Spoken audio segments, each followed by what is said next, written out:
that would work hard physical harms or economic harms to others. The paternalist principle, which Mill certainly didn't think was legitimate, but that some have defended, namely, it is sometimes acceptable for legislators to legislate in your own good as against your own judgment of what that is. Now, we certainly think that that's legitimate in instances of children. We don't think that children can make the best choices possible about their own well-being. They don't have the cognitive and the volitional capacities to be self-determining, and we think it appropriate of the state to fix their good for them, even sometimes against their own judgment of what that is. But as a general matter, with regard to autonomous, self-choosing people like you and me, there's a good deal of suspicion about legislative efforts to substitute the government's judgment of what's good for each of us for our own. And we spent some time exploring how comfortable we would be with the government substituting its own judgment for our own, telling us, for example, what we could and couldn't eat, the sexual practices we could and couldn't engage in. The third principle we examined on Tuesday was the offense principle. The notion that it's acceptable, the suggestion that it's acceptable for legislators to legislate so as to prevent one individual from offending others. Now, in some sense, we're pretty familiar with this, and we're pretty accepting of it, right? You're all sitting here in clothes. Nobody's engaged in public fornication in the middle of the room, nor could they be, right? As a general matter, are perfectly happy to use public offense as a basis for certain kinds of legislation. But of course, the worry is that it might eat up a great deal of liberty. Because if the sheer fact that you're offended by somebody else's conduct, but not in any way harmed by it, is a basis for restricting that conduct, a great deal of self-determination and autonomy would be lost. So again, there's a good deal of suspicion about embracing, in an enthusiastic way, the offense principle. Now, what I suggested to you on Tuesday was that every time we were tempted to think that these principles were legitimate principles to underlie legislation, we were often pretty convinced that the behavior in question was genuinely wrong. And we found instances, for example, of harmful behavior that we didn't think was wrongful and therefore shouldn't be prohibited. So, when I was hypothesizing that Andre and I would run a race and he would win the race and I would be harmed by his winning the race, we said, yeah, but he gets to win the race. He can't be punished for winning the race even though it causes me harm. And when we hypothesized that Lena, oh, I hate that Lena might beat me in a market transaction, that she might have a better gas station than I have, and therefore drive me out of business, we recognized that she might do me a good deal of harm, but Mill himself didn't think that you should criminalize free market economic transactions. So some harms seem not to be wrongful, and on that basis seem not to be legitimately punished, but the harm principle would suggest they could be punished. And that's to say that perhaps Mill didn't want to be talking about harms. He wanted to be talking about legal wrongs, or moral wrongs. He wanted to be suggesting that legal wrongs ought to track moral wrongdoing. So too in instances where we're fairly persuaded that people's judgments ought to be overruled by the state, we think, well, maybe in instances in which what they're doing to themselves rises to the level of moral wrongdoing. If they're talking about cutting off limbs, or self-mutilation, or the sale of body parts, that got you all fairly persuaded that maybe the government could indeed prohibit those kinds of self-harming actions. But that's probably because you ultimately think that to do that to yourself rises to the level of being a genuine wrong. And maybe some instances of genuinely offensive conduct is conduct that rises to the level of being a genuine wrong as opposed to merely annoying or irritating. And when it does, that's when we're entitled to legislate against it. To say all that is to say that to the suggestion that perhaps what legislators ought to be doing is legislating according to the legal moralist principle. The principle that suggests that you can make illegal what is immoral. That law can track morality. That when you find an instance of genuine wrongdoing, genuine moral wrongdoing, it is at least prima facie eligible for criminalization. Now, the question is, will that leave us with any liberty at all? What? With any liberty at all? Will it leave us with any liberty at all? If we say that the law can make you moral, the law can legislate about your behavior every time it suspects you may go morally awry, then in what sense do you have liberty? It's not much of a liberty to be able to do what you ought to do, if you think about it. I mean, think about having a right that says you have a right to do what's right, but you never have a right to do what's wrong. You never have a right to do what could in any way be criticized by others. That's not much of a right. If you think about it, you value rights precisely because they allow you to do what others don't want you to do. And you get to hold up a right and you get to say, I have a right, and therefore you can't make me do what you think I ought to do. It's not much of a right to have a right to do what's right. So the question is, how in the world are we left with much liberty if we move to the conclusion that the law can track morality perfectly? It can make us be moral. It can make us do things that are right, and it can prohibit us from doing things that are wrong, and then you have to ask whether there's any sphere of liberty left. Well, what I want to suggest to you in this next hour is that morality itself may demand that we be left at liberty to do things that are morally blameworthy. Morality itself may require law to leave us at liberty to do what is immoral, or to do what is at least blameworthy. I'm sorry. It means criminal legislation. That when morality, conventional or otherwise, would suggest that somebody's behavior is to be condemned, is to be blamed, the law, at least prima facie, can therefore prohibit it and punish it if it happens. And what I'm going to suggest to you is that morality itself may require a significant amount of liberty. The liberty to do what is morally blameworthy. Now, how could morality allow you to do what is morally blameworthy? You gotta love it. That's a nice irony, right? How could morality have the resources to suggest that you ought to be left at liberty to do what it prohibits? Well, think about it a bunch of different ways. There's 4 ways. Let me just give you the summary, and then we're going to work through them. It looks like there's 4 general ways in which morality itself may require that you be left at liberty by law to do what may be blameworthy. The first isn't really that. The first suggestion is that morality may have gaps. That not every choice is a moral choice. Not every choice is subject to morality. So if there are moral gaps, if there are pockets in which morality simply does not speak, then when you stand in those pockets, you're in a kind of amoral land. You're without morality. And then, if you're without morality, the law can't sanction your behavior or your choices because they're not moral choices. They're amoral choices. If they're amoral choices, if they lie outside of the zone of morality, and let's assume for the minute this is the pie of morality, if they lie out here, then on this principle, they can't be sanctioned. Your choices or your behavior can't be sanctioned. And I want to come back to what it means, or what could make sense of this notion of moral gaps. So out here is the world of moral gaps, don't worry. Out here is the world of moral gaps.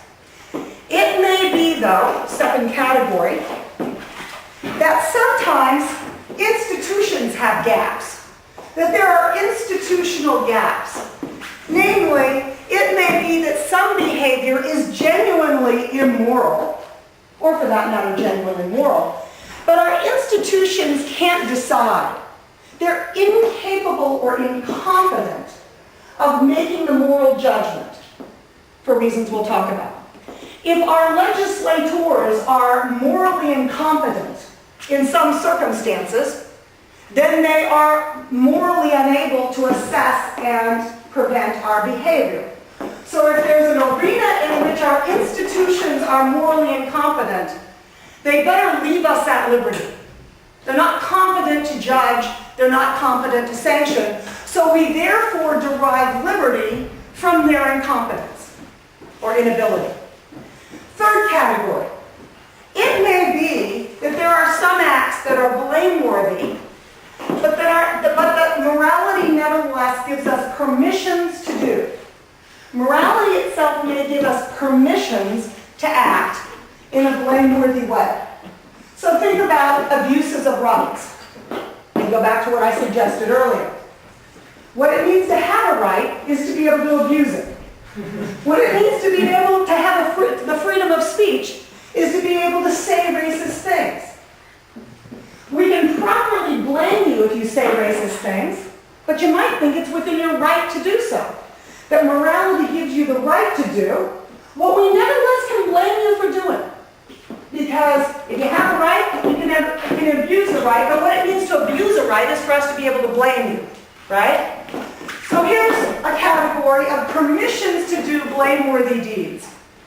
It's not the right to do wrong, it's the right to do what's blameworthy.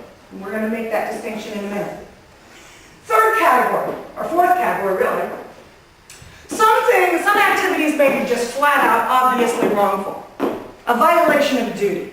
Not just blameworthy, but wrongful. But it may be too costly for the state to enforce our duties in these categories. It may be too costly. It's too costly for the state to police us from lying. We lie, we fib to each other all the time. It would simply be too costly for the state to try to police lying. But it also might be too morally costly for the state to prohibit sodomy. Because what do you have to do to prohibit sodomy? You have to have peepholes in bathrooms or glass ceilings. And that's corrosive of sort of the police officer's morality. If it's corrosive of state actors to police certain kinds of wrongs, even when they're clearly wrong, then we might say, well, that fact by itself buys you the liberty to engage in those wrongful actions. So it may be that we're just ending up with a piece of the pie of what's moral or immoral as being eligible for criminalization. The piece that concerns itself with genuinely wrongful actions that are not too costly to enforce, that are genuinely wrongful, so they're not in a moral gap, there's no permission to do them, and the legislature is perfectly competent to assess them as wrongful.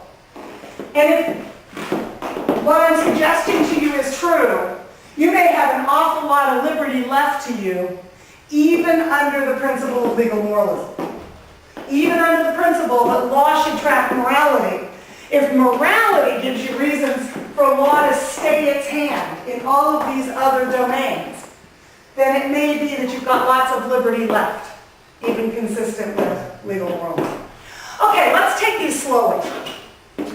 Let's talk about moral gaps. Let's talk about the first category of moral gaps, the most obvious one, which is that sometimes morality is just flat out silent. There are moral silences. Sometimes, the suggestion is sometimes morality just doesn't speak to your choice. Give me an example of when morality just doesn't speak to what you do. You just think it's not a moral issue. Could this be possible? Could this be possible? Well, I'm going to ask you that question in a minute. You don't think it's ever possible. You think every single decision you make is a moral decision. Yes. When to brush your teeth at night. What? When to brush your teeth at night gets you more reward than less. So, even on this notion that morality is never silent, well, it's never silent, but sometimes it might be tied. Sometimes you might have a genuine choice because the balance is equal. The ledger's equal. How about this version of a moral gap? How about moral dilemmas? is what a rights theorist isn't a utilitarian, but rights theorists or duty theorists might say, you know, sometimes there are dilemmas. And when there's a true moral dilemma, you are genuinely at liberty to choose. So, think of Sartre's example, where he thought of a man who on one hand was obligated to go fight with the Free French, and on the other hand was obligated to stay home and help his mother.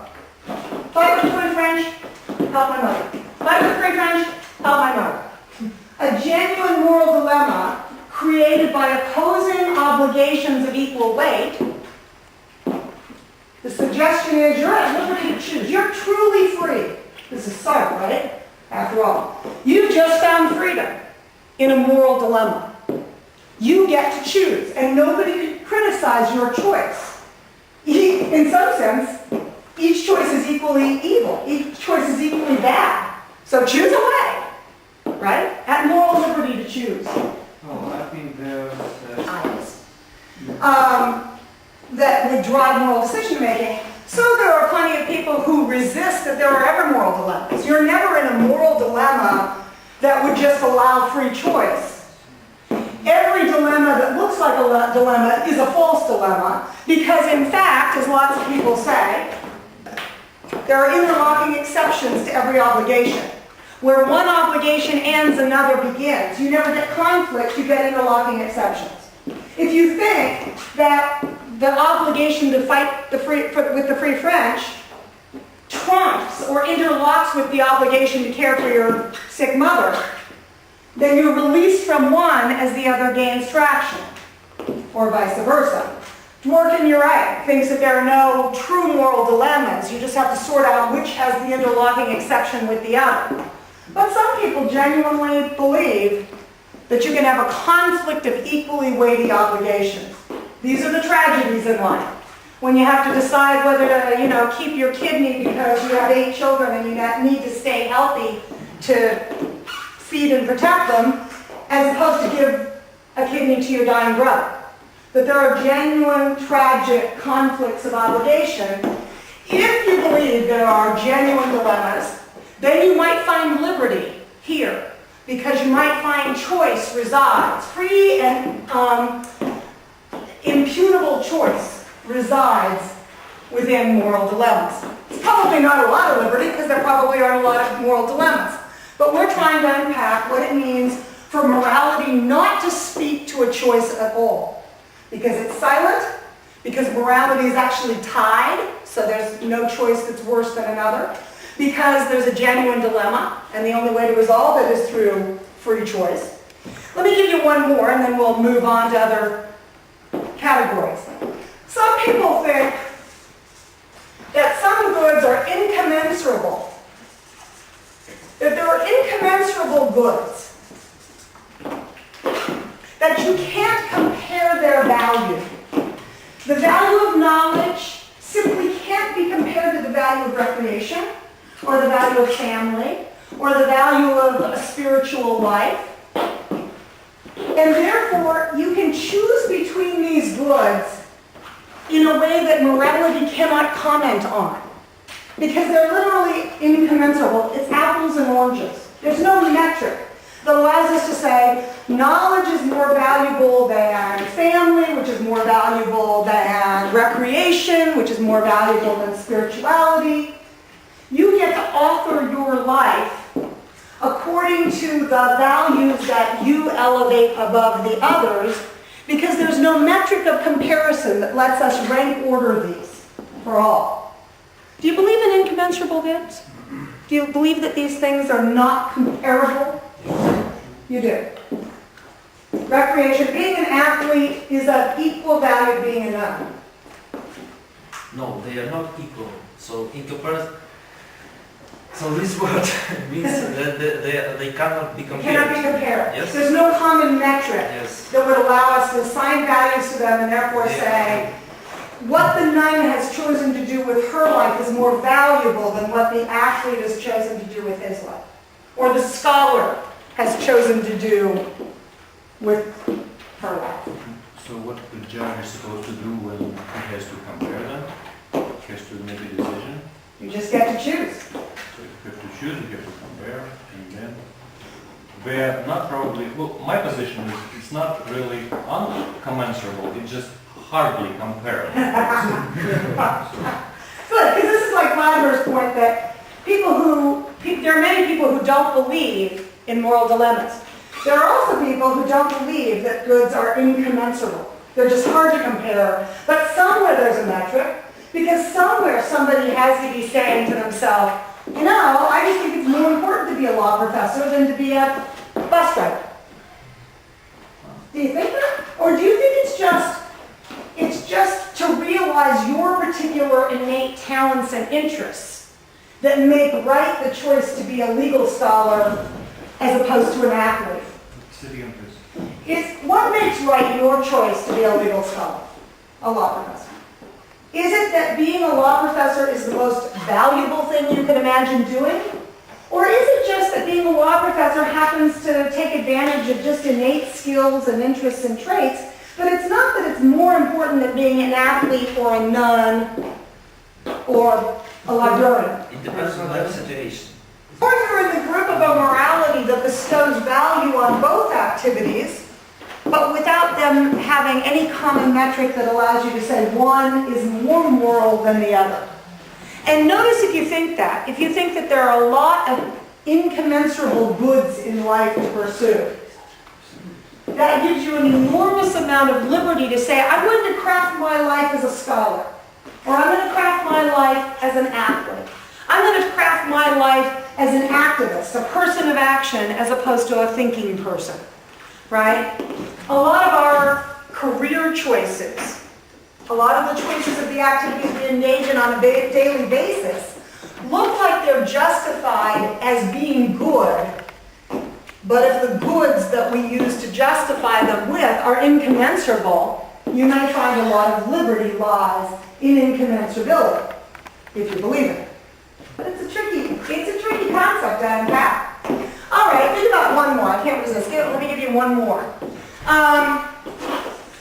There may be what both Mill and Kant thought of as imperfect duties. Imperfect duties. So we're going to use the Millian notion. So Mill said, you know, you have the duty to be charitable, but it's an imperfect duty because you have the choice about when and where and to whom to be charitable. So you get to pick the circumstances of charity. You don't get to pick whether to be charitable or not, but you get to pick sort of when you're charitable, to whom you're charitable, right? The circumstances of your charity. Imperfect duties are duties that don't attach to particular actions at particular razor points in time in response to particular other people. But they're general obligations. If you never give anything of value to anybody else, you haven't satisfied what is a genuine duty, namely a duty of charity or beneficence. So in that sense, you've violated your moral obligations. But inherent in the moral obligation is room for a great deal of discretion, a great deal of choice. And depending on how big the category of imperfect duties are, charity, beneficence, tolerance, courage, depending on how big that category is, there may be a fair bit of liberty that resides in this notion of imperfect duties. Duties, but duties that you get to choose the conditions of fulfillment about. Okay. Now let's think about not the moral gaps, not instances in which morality underdetermines our choices, leaving us therefore free to choose, but instances instead in which institutions are incapable of making judgments about our choices. They're in moral doubt, for example. Legislators shouldn't legislate if they're in doubt about the morality of our behavior. It's not that our behavior might not be immoral. I'm interested in instances in which we're absolutely sure that the behavior in question has a moral status. It's not that it resides in a moral silence. It is either moral or immoral, but a legislator is ill-situated to judge it, is incompetent to judge it. Can you think of an example of behavior that seems genuinely of moral status, but that you think legislators are incompetent at assessing. Can you think of an example where moral doubt ought to stay the hand of legislators? What about abortion?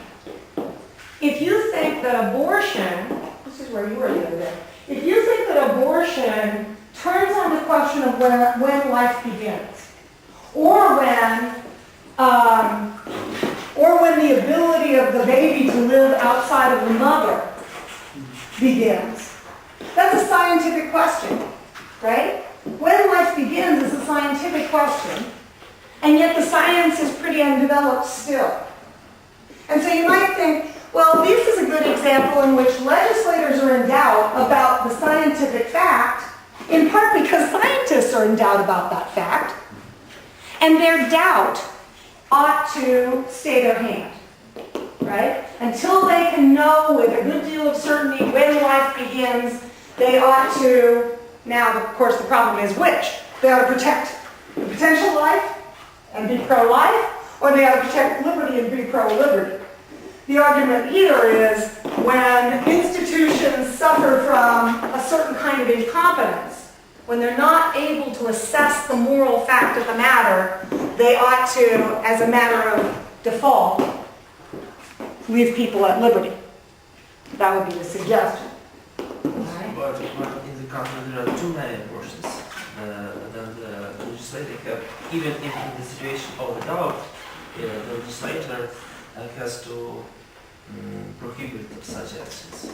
So it depends on the situation in the country, on the historical period. From maybe till 1950s, there could be there was a doubt, and the legislator was not prohibiting these actions. But now, when to do such abortion, can every girl, every woman. So now in this situation, the legislator in this situation now has to.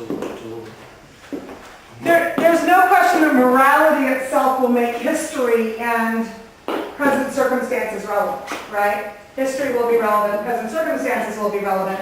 This particular example is a funny one because if you're in doubt about the morality of abortion, more of them doesn't make the practice any clearer, right? What's the problem with everybody having one if it's moral to have one? And if you're in doubt about whether it's moral to have one, having everybody have one doesn't probably release you from doubt. But it might, because it might then illustrate the harm, and that would be revealing of the moral truth. Maybe that's the case.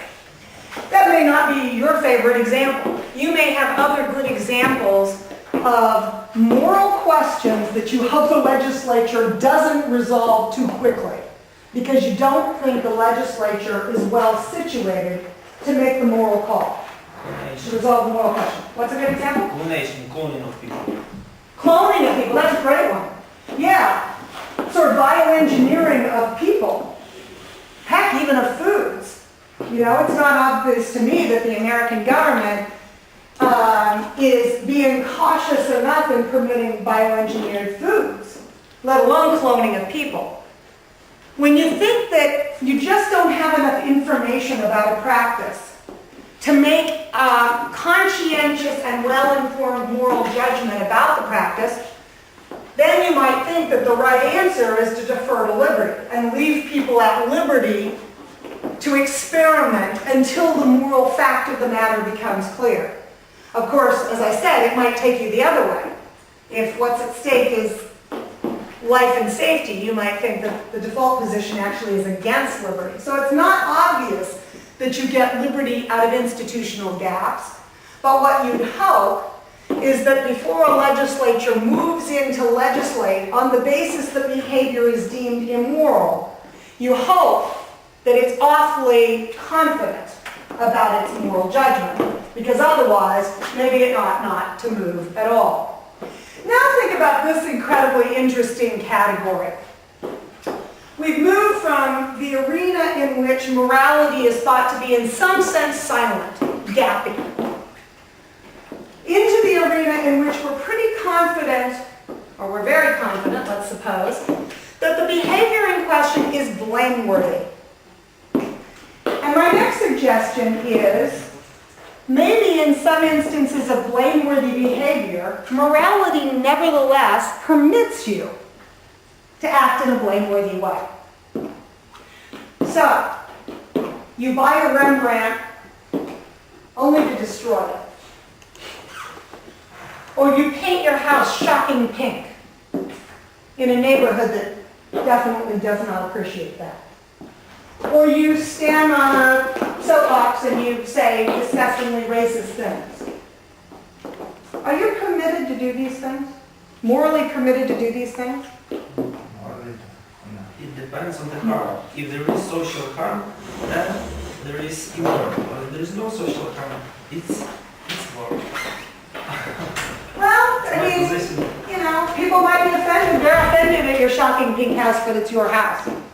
It's prohibited according to the moral. It's prohibited at what? Morally, it's prohibited. Well, is it prohibited? Because it's your house. Is it morally prohibited? I mean in my house. Yeah, you're going to paint your house. You buy the house, and you paint it shocking pink. I love that word. You got to remember that at cocktail parties. Subrogatory acts. What's that? What does it mean? Subrogatory acts are acts that you have a right to do, that it's blameworthy to do. Just this category we've been talking about. Do you guys know the word supererogatory? Do you know that word? No reason why you would. Okay. Well, this is the happy kind. Supererogatory acts are heroic acts. If you supererogate, you act heroically. You go beyond the call of duty. So the soldier who throws himself on the grenade before it's about to explode in order to save his friends, kills himself with the grenade but protects his buddies. He does a supererogatory act. He supererogates. He didn't have a duty to do that, right? He could have just backed up and let the grenade explode and tried to save himself. He didn't have a duty to throw himself on the grenade. When he did so, he became heroic. He went beyond the call of duty.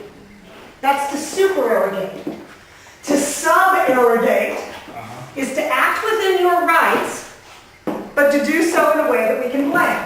To paint your house pink. It's your house, you get to paint it whatever color you want to paint it, but when you paint it shocking pink in the middle of a forest, we get to blame you. We get to criticize you. When you don't give your kidney to your brother, we get to criticize you. You're within your rights, but we get to criticize you. Now, how do we get to criticize? Because Sergey's question hasn't been answered. How do we get to criticize if you're within your rights? If you're within your rights, you have a right. How can you be criticized for doing actions that you have a right to do? What are we criticizing about you? When we criticize smoking or destroying a Rembrandt, what are we criticizing about? Because legislation is not sufficient for To police all the ways in which people could abuse their rights. But I think we actually think that the law ought to leave us at liberty to act within our rights. If we have rights, we have rights. And that means we might get to abuse them. We should be left to abuse them from time to time. The question is, wherein lies the source of the negative judgment? If you're within your rights, how is it that we have the resources to say that you nevertheless act in a blameworthy way? My suggestion to you is, we're not actually criticizing your actions when we criticize. We're criticizing your character. We're reaching into your soul and we're saying, you have a dark soul, as revealed by your willingness to abuse your rights. You have a right to say nasty things about other people. But boy, when you do, it's an insight into your soul. We make a character judgment. I think we all have obligations to cultivate virtuous character traits and to suppress vicious ones. To become people of good character, who are charitable, who are courageous, who are beneficent. And when we abuse our rights, what we're often doing is judging the character of the person who is abusing their rights. They're within their rights, but they're people of lousy character. That's where the source of blameworthiness comes, right? We're saying the guy who prefers his own life to his brother's life is a person of limited character. Now the question, of course, is maybe law should try to affect our character, not just affect our actions, not just make us act within our rights, but positively make us virtuous. Maybe it should, in fact, punish subrogatory acts as a way of making sure we all become people of good character. Do you really want the law doing that? You want the law reaching into your soul? Not morally wrong acts, because this quadrant of the pie concerns morally blameworthy acts that aren't wrong, that is, that aren't prohibited, if you think of wrongs as being prohibited. So I agree with you that the notion of the moral right to do moral wrong, that would be a contradiction. But there certainly can be legal rights to do moral wrongs, right?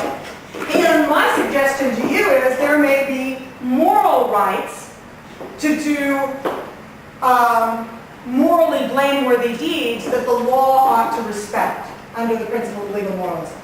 Last little quadrant before we stop, just to reiterate, there may be kinds of behavior that is flat out wrongful, flat out a violation of obligations, right? It's not that it's subrogatory, it's prohibited.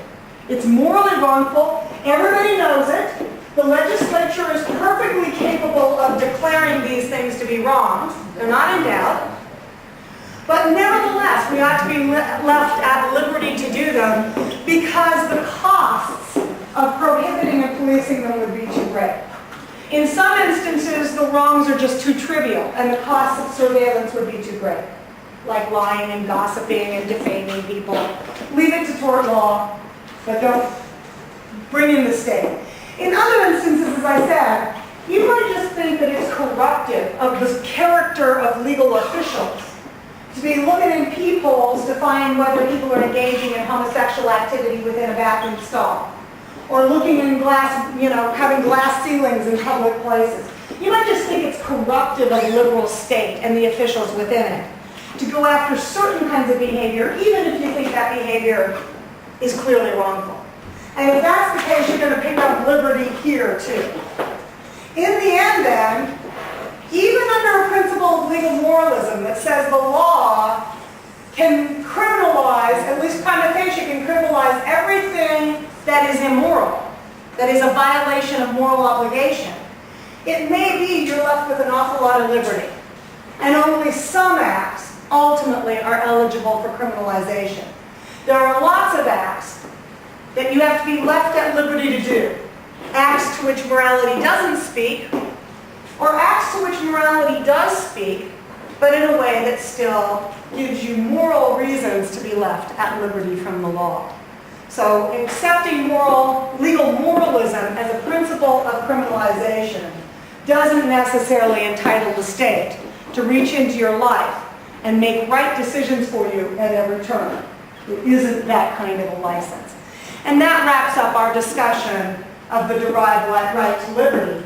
Even if legislators are entitled to act so as to make you moral, morality itself may require legislators to leave you with a great deal of liberty, even to do what morality itself would abhor.